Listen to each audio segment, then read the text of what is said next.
ایک وقت تھا جب دنیا کے 3 بر اعظم پر ایک ہی اسلامی سلطنت کا جھنڈا لہراتا تھا، ایک ایسی طاقت جسے دنیا آٹومن ایمپائر کے نام سے جانتی تھی۔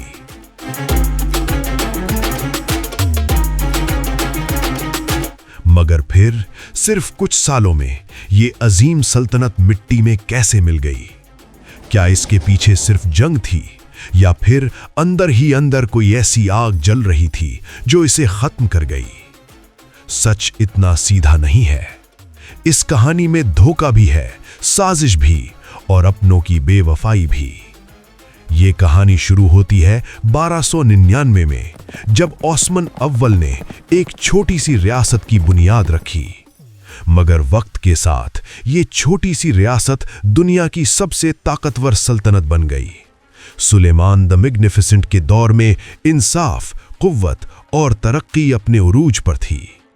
مگر ہر عروج ایک زوال کی طرف بھی بڑھتا ہے۔ سب سے پہلا جھٹکا اندر سے آیا۔ سلطنت کے بعد کے حکمران کمزور تھے۔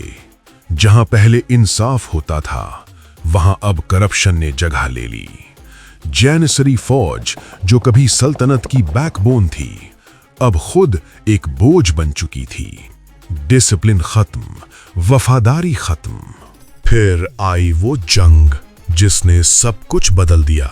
World war 1۔ سلطنت عثمانیہ نے جرمنی کا ساتھ دیا، مگر جب جنگ ختم ہوئی تو نہ صرف وہ ہار چکی تھی بلکہ ٹوٹ چکی تھی۔ خزانہ خالی، فوج تباہ اور ہمت ٹوٹ چکی تھی۔ مگر اصلی کھیل اب شروع ہوا۔ باہر کے دشمن ہی نہیں، اندر کے لوگ بھی ٹوٹ چکے تھے۔ عرب ریوولٹ، جہاں اپنے ہی لوگ برٹش کے ساتھ مل گئے۔ پھر ایک راز سامنے آیا، سائکس پیکو ایگریمنٹ، ایک ایسا معاہدہ جس میں مڈل ایسٹ کو چپکے سے ٹکڑوں میں بانٹ دیا گیا۔ نہ کوئی آواز، نہ کوئی ریزسٹنس، بس ایک پلان اور ایک گرتی ہوئی سلطنت۔ 1924، ایک تاریخ جو اسلامی دنیا کبھی نہیں بھول سکتی۔ ایبولیشن of the ottoman caliphate. Mustafa Kamal Ataturk نے خلافت کو ہمیشہ کے لیے ختم کر دیا۔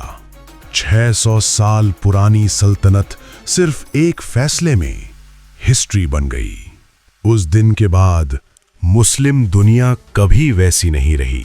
ایک امہ ٹکڑوں میں بٹ گئی، بارڈرز بن گئے اور دل الگ ہو گئے۔ لیکن سوال ابھی بھی وہی ہے، ایک اتنی طاقتور سلطنت اندر سے کیوں ٹوٹ گئی؟ کیا وجہ صرف دشمن تھے، یا ہم خود اپنی کمزوری بن گئے تھے؟ ہسٹری صرف کہانی نہیں ہوتی، یہ ایک وارننگ ہوتی ہے، کیونکہ ہر عروج کے بعد زوال آتا ہے۔ مگر اصل سوال یہ ہے کہ اگلا زوال کس کا ہوگا؟ ایک وقت تھا جب دنیا کے 3 بر اعظم پر ایک ہی سلطنت کا راج تھا۔